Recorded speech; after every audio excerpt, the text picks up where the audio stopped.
சொத்து தொடர்பான கே பழனிசாமியின் மேல்முறையீட்டு வழக்கில் தமிழ்நாடு அரசு பதில் மனு தாக்கல் செய்திருக்கிறது.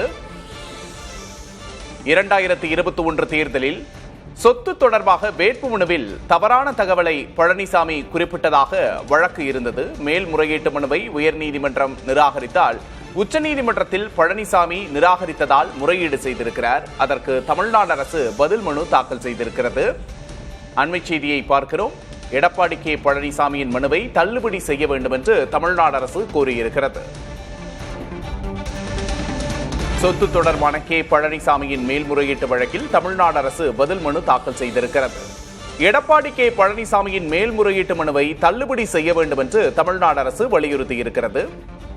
2021 தேர்தல் வேட்புமனுவில் கே பழனிசாமி சொத்து குறித்து தவறான தகவலை அளித்ததாக புகார் எழுந்தது. புகாரில் முகாந்திரம் இருந்தால் வழக்கு பதிவு செய்யலாம் என்று உச்சநீதிமன்றம் உத்தரவிட்டது.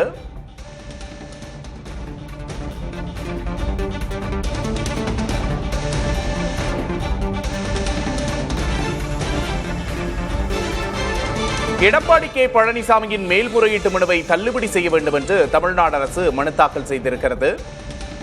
2021 தேர்தல் வேட்புமனுவில் கே பழனிசாமி சொத்து குறித்து தவறான தகவலை அளித்ததாக புகார் எழுந்தது.